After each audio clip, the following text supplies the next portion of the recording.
তাহলে হেলিকপ্টার যখন উড়ালো ছেড়ে ফেলে খুব ভয় গেছিলাম ভাই। আপনি ভয় পাইছিলেন?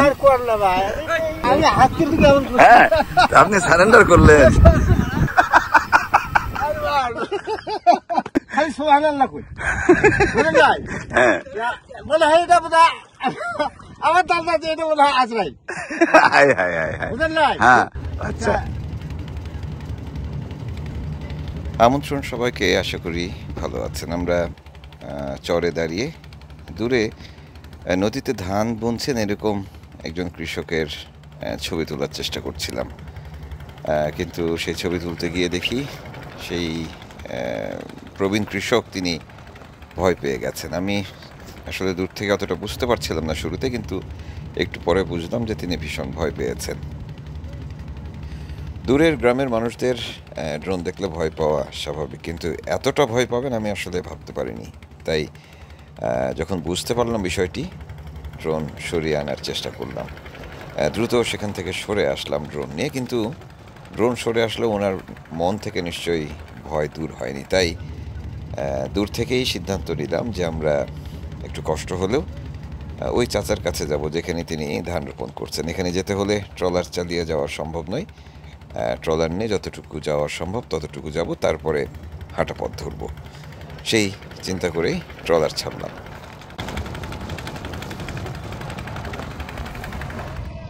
কালকের মতো ধরে না, কালকের মতো ধরে না।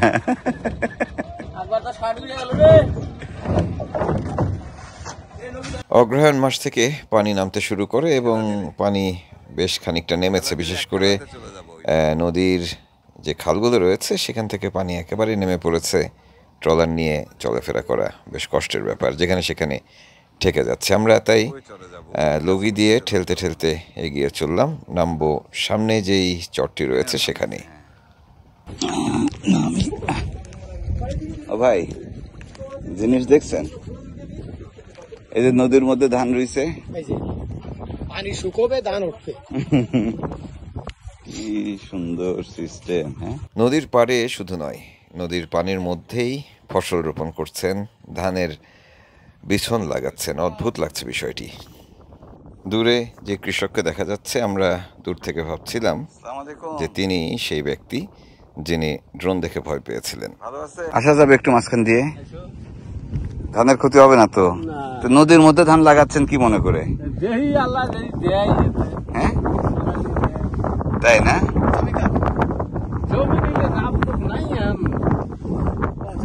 যে লাগায় লাগাক আর কি। লাগান লাগান লাগান লাগান লাগান। আপনি লাগাচ্ছেন? আপনি একা লাগাচ্ছেন? কতটুকু লাগাইছেন? আচ্ছা কাকা, চাউলের দাম কত এখানে? চাউলের কেজি কত? চাউলের কেজি জানেন আপনি? চাউল কেনা লাগে না, কেনা লাগে না, এই জন্য চাউলের দাম জানেন না। ধানের কেজি কত? ধানের কেজি তো সেটা কত করে মন বেচেন? 1500-1600 মন। তাহলে এখন এই যে রুচ্ছেন, এই পানি তো নেমে যাবে না? নামার পরে তারপরে সেচ লাগবে না? পানি দেওয়া লাগবে না? পানি দেওয়া লাগে না? কি ধানে পানি লাগে না? তিনটে চারটে, 3 কাঠি 4 কাঠি, হ্যাঁ 4টে 5টা এরকম। ওইখানে আবার গ্যাপ রেখে আসবেন। গাড়বে গাড়বে। এই যে দাঁড়ান, আপনি বসেন, আপনি বসেন। আমি এই যে বিছন কি নিজে করছিলেন? আচ্ছা, খাওয়া দাওয়া কখন করছেন শেষ? সকালবেলা বাড়িতে খেয়ে আসছেন? খাইছেন কি ভাত না পান্তা? গরম ভাত। আপনিও লাগাবেন? হ্যাঁ, একটু হেল্প করে দিয়ে যান। বাবা, হ্যাঁ, বালু মাটি একটু নরম শক্ত মিলানো, গাইডেন ভালো করে, আবার স্রোতে ভেসে না যায়।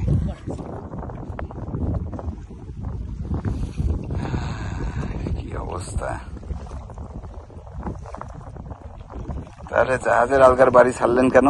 নদী ভাঙছে। ভেঙে গেছে। এই জায়গায় কি জমি ছিল নাকি? আসলো। আসলো? আগে আসলো এই জায়গায়। আগে ছিলেন এখানে, আবার ফেরত আসছেন নাকি? এই জায়গা থেকে যাওয়ার বোধ হয় 30-35 বছর মতন। 30-35 বছর। বাড়ি বোধ হয় 2 বেশ 3, 4, 5 ভাঙা দিল। গুনে শেষ করা যাচ্ছে না বুঝছেন ভাই। 5-6 ভাঙা দিল। 5-6 ভাঙা দিছে। আপনি কি লাগাতে পারতেছেন? হ্যাঁ, আমার অভ্যাস আছে ভাই। কৃষক আমি, আমার বুনো মানে জঙ্গলের মানুষ। আমার প্রতিটা তো বিরাট আরো বেশি করে, তাই না? কৃষক বানাই দিয়ে গেল। এই গাছগুলো তো একটু শুকায় শুকায় গেছে, এবার আবার দাঁড়াবে নি? দাঁড়া যাবে না? এটা কি কালকে লাগাইছিলেন? পরশুদিন।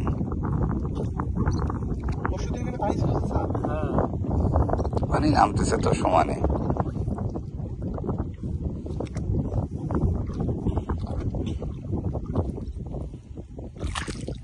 খালি রুয়ে দিলে হয় না, বুঝলেন?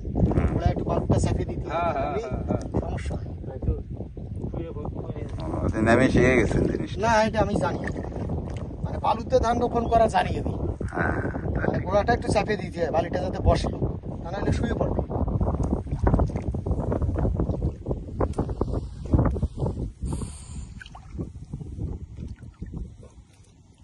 ওই ধানের দেশের লোক করে বলেন তো লাগাইতে পারবে। কোন দেশে? আমার ড্রোন দেখে ভয় পাওয়া কৃষক, যে প্রবীণ কৃষককে আপনারা শুরুতে দেখেছিলেন, তিনি ওই যে সামনে বসে কাজ করছেন। এবার যাচ্ছি তার কাছে, দেখি একটু ভয় ভয়ও লাগছে যে তিনি আবার রেগে আছেন কিনা। ভালো আছি কাকা, ভালো আছি। আপনারা ভালো আছেন না? আলহামদুলিল্লাহ। মাশাআল্লাহ, তাহলে তো খুব ভালো। ধান রুচ্ছেন নাকি? হ্যাঁ, বড় এটা বড়। বড়। এটা কয়দিন লাগবে? হ্যাঁ, হ্যাঁ, এটা কাটতেছি বাবু, পানি যত দূর আছে। নদীর মধ্যে কাটতেছেন? নদীর মধ্যে ধান কাটতেছেন দেখে তো আমি দাঁড়ায় পড়লাম, চিন্তা করলাম যে নদীর মধ্যে ধান কাটতেছে কি করতে। এই পানি নেমে যাবে না? হ্যাঁ, পানি নামিবে। আচ্ছা, কয় মাস লাগবে এই ফসল উঠতে যদি হয়? চৈত্র মাস আসবে, চৈত্র মাসে ধান কাটা যাবে ইনশাআল্লাহ, আল্লাহ যদি দেয়। আচ্ছা, আর এর মাঝখানে পরিচর্যা করা লাগে না? এর কোনো টিপবেল করা লাগবে না। কিচ্ছু না? না, এই যে গাড়ি ছিলাম এই শেষ? এই শেষ। এত ওষুধ পাতি যদি কিছু দেওয়া লাগে মাঝখানে পোকা টোকা লাগলে এমনি দেওয়া লাগে না? না, আর কিছু দেওয়া সার সার সরিয়ে কিছু দেওয়া কিচ্ছু না? বাহ। জমির মালিক কিছু বলে না? জমির মালিক এগুলা ভগ্য নদী না, এখন ভগ্য জায়গা। হ্যাঁ, এখন মাপযোগ হয়লে গাইতেছি। আচ্ছা। এখন যদি হয় তাহলে ওরা মাপযোগ করবে, ও। যদি ওনার কারো হয় হ্যাঁ, তারা হয়তো ভাগ হিসাবে কতজন লাশ হইতে পারে, ভাগ- ভগ্য জায়গা মানুষ আবাদ করছে গরিব। করুক। হ্যাঁ, করুক। আচ্ছা আচ্ছা আচ্ছা, ঠিক আছে। এবার সবাই তাহলে ভাগ চায়ও না? না, আচ্ছা, আর মাপামাপি করা নাই তো? না, এখনো মাপযোগ হয়। মাপযোগ হয়নি? এনারা যতটুকু গাছ হুম, আছে, হুম। মাঝে খুঁটি দিয়ে তার সীমানা নির্ধারণ করছে যে এইটা আমি কাটছি। হ্যাঁ হ্যাঁ হ্যাঁ, ওই যে খুঁটি গাড়ি দিছি, ওপাশে ওরা গাছছে, ওনার ওপাশে আরো গাছছে। আপনি আসছেন কখন? আমি হ্যাঁ, বলে হয় 8টার দিক থেকে। দিকে বলে, হ্যাঁ। ও, তাহলে হেলিকপ্টার যখন উড়ালো ছেড়ে আচ্ছা পেলে ভাই, এটা কি জিনিস ভাই? আমি খুব ভয় গেছিলাম ভাই। আপনি ভয় পাইছিলেন? আর করলাম ভাই, আমি তো এখানে গাড়ি ধরছি, আমি কইছি এটা কি জিনিস আসলে, আমি তাই তো ঝাঁপ দিয়ে এখানে গেছি। হ্যাঁ, যদি আমি আমার বলেছে, আমি আমার ধরবে লাগে। আমি ওর তাই ওরা আসলে খাওয়া হয় সবাই। ব্যাপার কি? ব্যাপার কি, ভয় পেয়ে গেছিলেন? ভয় পেয়েছিলাম। আচ্ছা আচ্ছা আচ্ছা আচ্ছা। এটা কি জিনিস ভাই? ওইটা ক্যামেরা, যেটা উড়ি উড়ি ভিডিও করে। ও, আকাশ থেকে ছবি তোলে। হ্যাঁ, আমরা ওই জায়গা থেকে আপনাকে ডাকছি। হ্যাঁ, আমি এই বসে কিভাবে ডাকলো, হুম। আমি হাত কিন্তু কেমন করছি। হ্যাঁ, আপনি সারেন্ডার করলেন। আমরা আপনাকে আপনি তো হাত তুলে, হ্যাঁ। 2 হাত তুলে সারেন্ডার করে বসে আছেন। হ্যাঁ, আপনার নাম কি কাকা? আমার নাম মোহাম্মদ মিসবাহ আলী। মেজবাহার আলী। বাহ, সুন্দর নাম। করেন, কাজ করেন, আমি কাজ আপনাকে করেন। ডাকছিলাম যাতে আপনি ভয় না পান। কি একটা অবস্থা! হ্যাঁ, এই চরের নাম কি তাহলে? ফকিরের? এটা হলো ফকিরগঞ্জ। ফকিরগঞ্জ। হ্যাঁ, ফকিরগঞ্জ। এই নদীর নাম যে নদী দাঁড়ানো আমরা? নদী হলো দুধকুমার। দুধকুমার। গঙ্গাধর কোনটা তাহলে? গঙ্গাধার এটা ওই পাশে পড়ি, ওই পাশে পড়ে গেছে। আর ওই খাল গেছে কোন দিকে? ব্রহ্মপুত্র? ওই খালটাতে আসছে, হ্যাঁ হ্যাঁ, ওইটা গঙ্গাধার। ওটাই গঙ্গাধর। নদীর হিসাব, খালটাতে আসছে ওই দিক দিয়ে। নদীর হিসাব পাল্টায় যাচ্ছে বুঝছো। নদী যে প্রতিবারই ভুল হচ্ছে আমাদের নদী। তাহলে আপনি কাকা, মিসবার কাকা, তাহলে আপনি বাড়ি চলে যাচ্ছেন এখন? এই ধান দেখো, বাড়ি চলে যাচ্ছেন এখন? বিছন আছে আর আছে এখন, আজকে আর কাটবো না, একটু ঘরের টাইম হয়ে আসলো, এখন গোসল দেবো। গোসল দিবেন? ভাই এই যে আপনারা যাকে ভয় কম কি করছেন?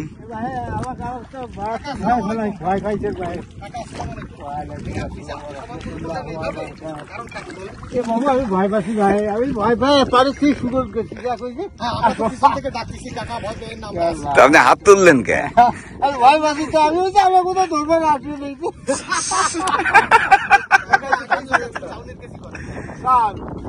এখন তো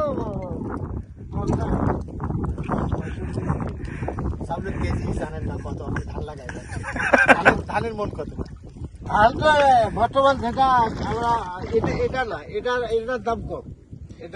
আপনি যে দমটা দিচ্ছেন না, হেভি লাগতেছিল, হেভি।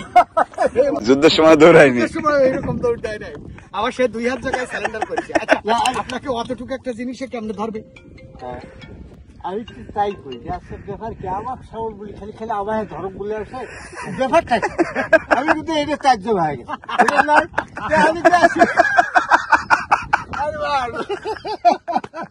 তারপর তো আমি এখান থেকে টানে গেলাম, যা খালি সুবহানাল্লাহ কই, বুঝলেন নাই?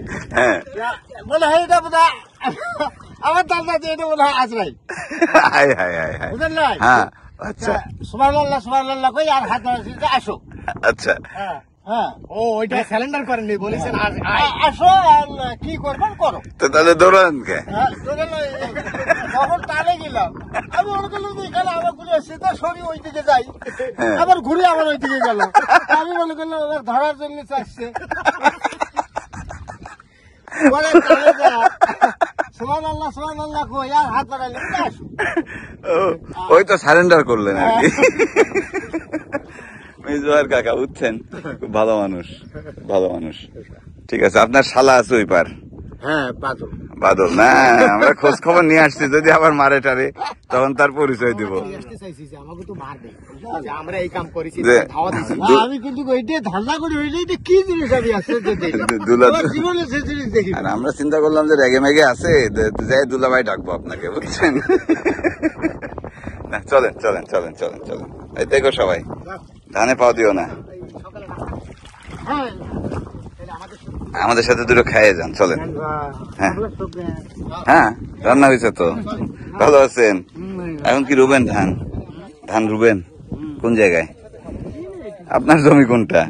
জমি ভাই, জমি কারো জমি নাই? জমি জমির সাথে সাথে। আচ্ছা, যে রুবে তার? আচ্ছা, এলে জমি নিয়ে ধান গাড়া হয় না। ও তাহলে আপনি আপনার মতো করে রুয়ে যাবেন, তারপরে আপনি তুলবেন, কেউ ডিস্টার্ব করবে না তো? ডিস্টার্ব বলতে জমির যদি মাপ আছে তো, জমির মাপে যদি কয় না আমার জমি এনে হবে, মাপ যদি করে তাহলে দেখা যাবে সে না তার গড়ে তো না চাইলে দেওয়া লাগবে না। বুঝতে পারছি, তখন কি ভাগ দেওয়া লাগে? তখন ভাগ দেওয়া লাগবে। আচ্ছা আচ্ছা আচ্ছা, বর্গার মতো হলে যদি হয় দেখা যাবে সে এই দাগ গুলো, ওই যে যেমন বাদল ভাই করলেন, হ্যাঁ, অতটা জোরদার জোরদার না জমি, অগড়ে জমি হবে। আচ্ছা আচ্ছা, যদি কয় মাপ যোগ করে ভাগ নেই তাহলে নেবে, সমস্যা নেই। বুঝতে পারছি। জমি ভাই আজকে আছে কালকে নাই, চরের জমি। যাক, এটা তাহলে দুধকুমার। অদ্ভুত অদ্ভুত রকমের জীবন এখানকার মানুষদের, তার চেয়েও অদ্ভুত এবং দারুণভাবে সরল এখানকার মানুষ, ভীষণ ভালো লাগে। যাই হোক, আমরা ওনাদের দাওয়াত দিলাম, নিমন্ত্রণ জানালাম আমাদের ট্রলারে দুপুরের খাবারের জন্য। রান্না কিরকম হলো সেটা একটু বলবেন। রান্নার একটা প্রতিযোগিতা চলে এখানে। তাহলে বুঝছেন তৌহিদ ভাই, আপনাদেরকে কিছু বলবে না, বসে। আমাদের মিসবাহার কাকা যে দৌড় দেওয়া দিছে ড্রোন দেখে, ভাবছে আজরাইল আসছে।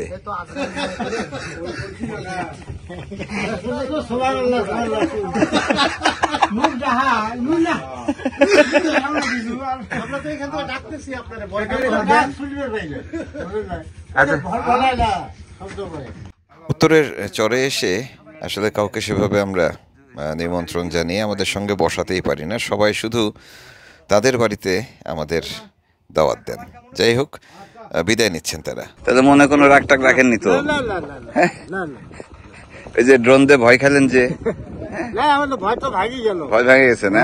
আর যদি না গেলে না, তাহলে তো আমার ওটা ঘুর থাকতো। মাথার মধ্যে থাকতো যে ঘটনাটা কি, ঘটনাটা না এই জন্য আমরা হেঁটে হেঁটে গেলাম, দেখা করে আসলাম। ঠিক আছে কাকা, ভালো থাকেন। হ্যাঁ, খাবার ঠিক ছিল? হ্যাঁ, খাবার ঠিক ছিল? আল্লাহর রহমতে। আচ্ছা ঠিক আছে, তাহলে আসি। যান যান, ওয়ালাইকুম আসসালাম। ধীরে ধীরে যান, আল্লাহ ভরসা। আমাদের জন্য দোয়া করেন। ওয়ালাইকুম আসসালাম। ঠিক আছে, হাঁটেন।